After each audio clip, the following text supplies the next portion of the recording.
Melbourne Symphony Orchestra respectfully acknowledges the traditional custodians of this land, the people of the Eastern Kulin Nation. On this unceded land, we celebrate the oldest continuous music practice in the world. And in our language of music, we honour this country and celebrate the strength of elders past and present as we walk together into our shared future.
Good evening and welcome to the Owaki Auditorium. Also welcome to those of you who are joining us online. I'm so glad to see so many of you people here tonight for this very exciting event, the Cybec Young Composers Showcase for 2026.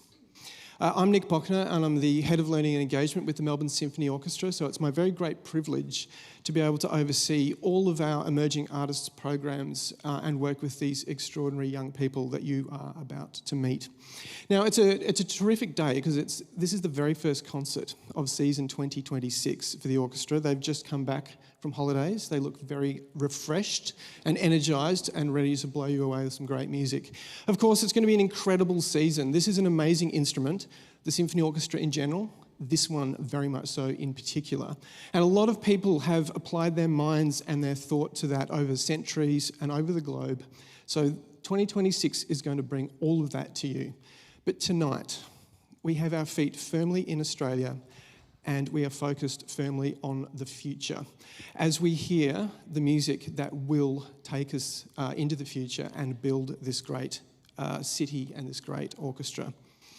We're so grateful and inspired by these young people that in an age that's dominated really so much now by sort of 30-second visual engagement, this sort of superficial thing, that they are prepared to still make this incredible commitment to learn the craft for a long-form auditory experience. There's nothing wrong with scrolling 30-second videos. I do it all the time. I'm sure you do too. It's a cultural experience. That's fine. But when that gets a little bit old and you want to move on to something else, a little bit deeper, a little bit more thoughtful, we really need these people who do this work so that we can immerse ourselves in a sound world of imagination and wonder.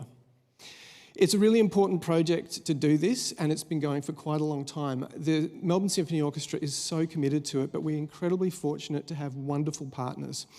On the presentation side of this, our Music and Ideas series, this is part of that. It's a series where you get the chance to find out a bit more about the music, get a bit closer to the musicians. There are open rehearsals, there are masterclasses, there are panel discussions, and of course tonight. That's generously supported by the City of Melbourne. But very, very importantly, on the artistic creation side, we have been supported for over 20 years by the extraordinary Cybec Foundation. We couldn't have done this work without them. I've worked here for nearly 30 years and I've seen how this program has built the backbone of the industry here, and it will continue to do that. We are so grateful to the foundation for helping us with that. As a representative of the old guard, I'm now going to get out of the way and hand over to all the young people. I'm very pleased as well. Tonight we'll be guided, the orchestra will be guided, and you'll be guided through the program by one of our tremendous emerging conductors, Nathaniel Griffiths, who is really a rising star of the orchestral scene. So without further ado, I will hand over to Nathaniel. Enjoy the night.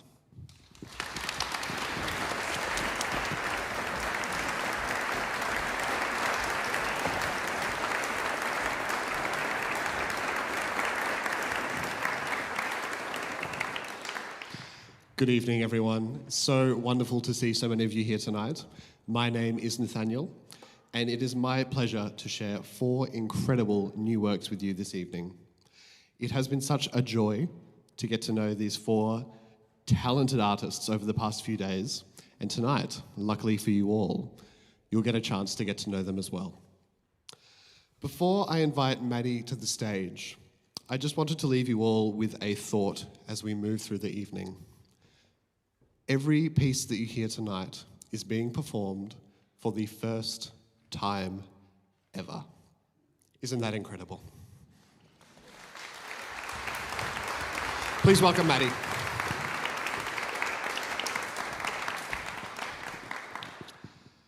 Maddie, you lead quite a varied musical life, and part of your journey has included numerous seasons as part of the Australian Youth Orchestra. Can you tell us a little bit about your time at AYO? Absolutely. The Australian Youth Orchestra has been hugely significant in my trajectory as a musician thus far. I've been lucky enough to attend 4 national music camps now over the last 4 years in a variety of roles. So first it started off as a music journalism role, then orchestral management. Last year it was composition. And then this year I came back as a music librarian and also as the co-chair of the Australian Youth Orchestra's Youth Council, which is in its 2nd year. All of these different programs and experiences have been truly enriching. And particularly now as the co-chair and a cultural leader, I'm extremely passionate about championing the voices of young people like we're doing today, and advocating for this incredible art that we have available to us. Yeah. Amazing. Yeah, what an incredible experience. Before we get started, is there anything that you would like us to know about your piece before we play it? Yes. So perhaps for those of you who haven't had a look at the program notes yet, my work is called Stellify, which means to become a star, essentially. It comes from this Greek mythology idea that when a hero falls, they become inscribed in the stars and immortalised forever. So the hero is personified in the French horns tonight. So listen out for the French horns. Yeah. You'll also hear cupids playing at times through the shimmering string lines and the woodwinds and the harp. Of course, being a female composer, I had to have a goddess in there, so there'll be a powerful feminine voice in there as well in a variety of different instruments and voices of the orchestra. So listen out for all of those things. Amazing. Thank you so much, Maddie. Well, here it is, Maddie Hammond's Stellify.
Next, we're going to hear from Georgina Bowden. Please make her welcome.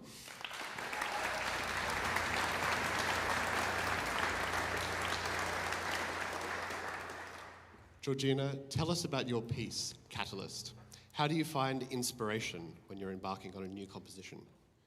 All right. Well, I think part of our role as composers is to be deep thinkers and to think about society and the way that we live at the moment. And so, to take you on a very brief journey of my train of thought, I started thinking about how we live these days, often in increasing isolation from each other. This does seem to be a very strong trend. And how that actually means that when we all come together with a kind of unity of purpose, and when people are very like-minded, it's actually very powerful. And I think we've all experienced that actually this week in this coming together of this program. It's been a very special experience, a feeling of drawing people together from across the country. But I started thinking about these ideas of division and unity and how I could represent that in music. And I started thinking about the idea of a drum as something that unifies people, brings people together, maybe in protest, maybe in other forms of coming together. And then I started doing some research and looking into the bass drum. And bass drums are very interesting because they actually have a different overtone series to other instruments. And so it really gives them this very interesting sound quality. And I wanted to play with that across the whole orchestra.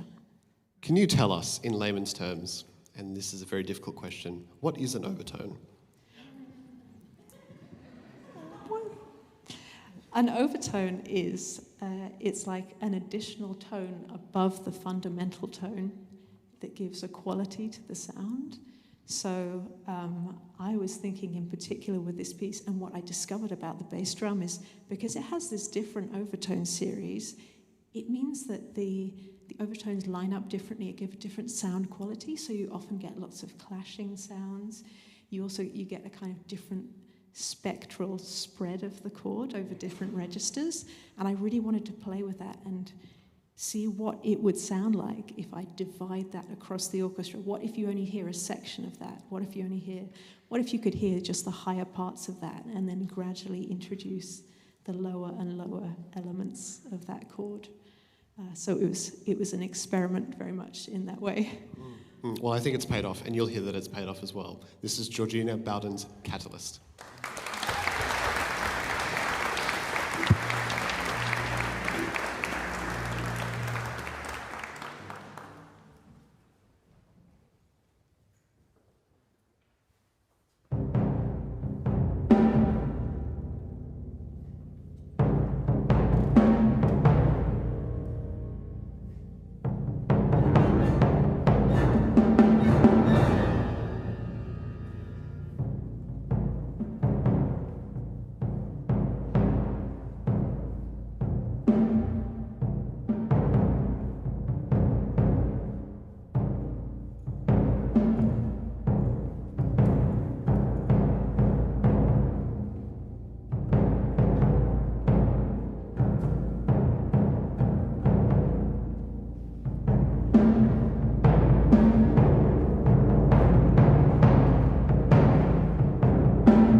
Lucy, would you come and join me? Please make her welcome.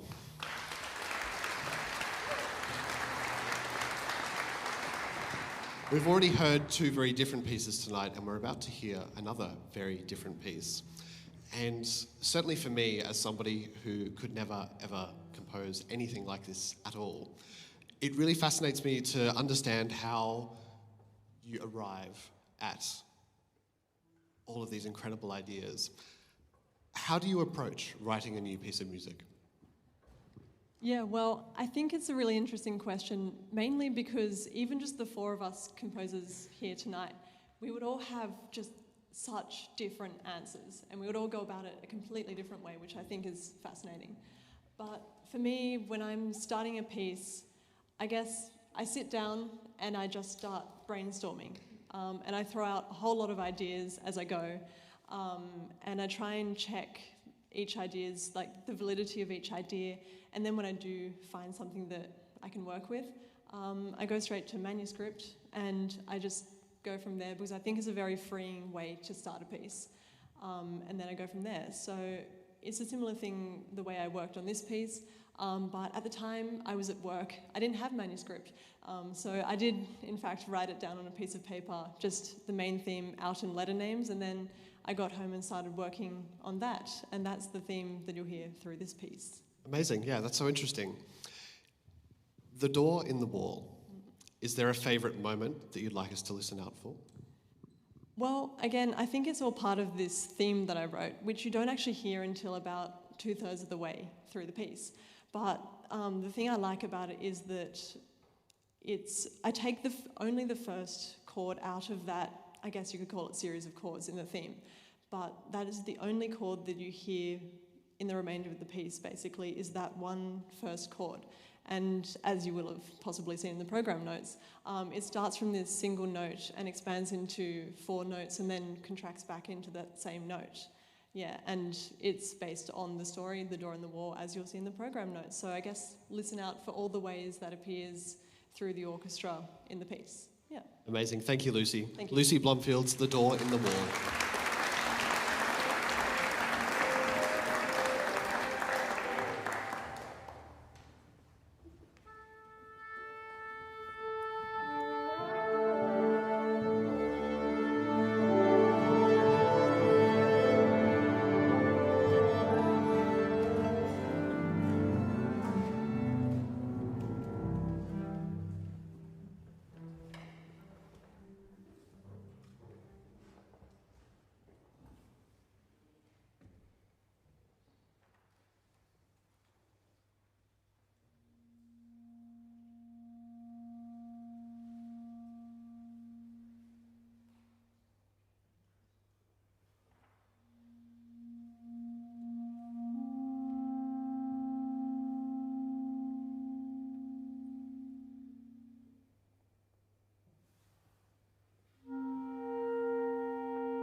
Before I invite Alex to the stage, I'd just like to take a moment to say a couple of quick but very important thank yous.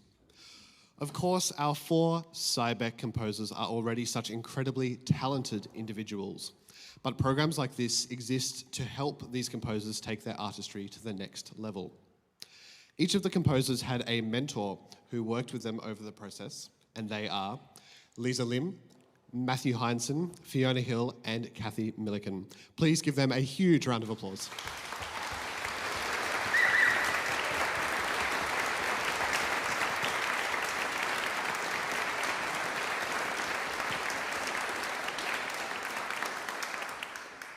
Now, they don't know that I'm about to embarrass them, but I think it's very important to acknowledge the work of 2 wonderful individuals on the MSO team. Their support and passion help to make experiences like this a career-defining moment for these composers. Thank you, Erica Dawkins, Nick Bochner, and everyone on the MSO team who made this possible.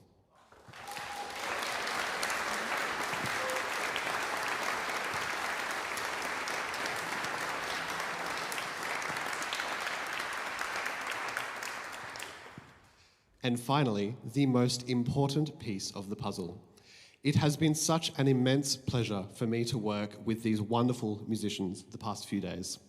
Their willingness, flexibility, good humour, and the wealth of experience has been instrumental in shaping the works that you've heard tonight. And don't they sound absolutely marvellous? Thank you to the Melbourne Symphony Orchestra.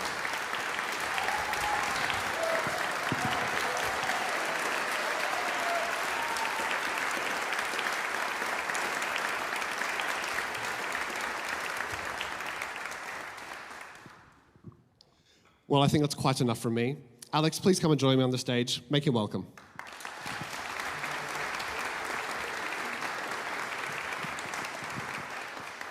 So, Alex, part of your journey has involved some study.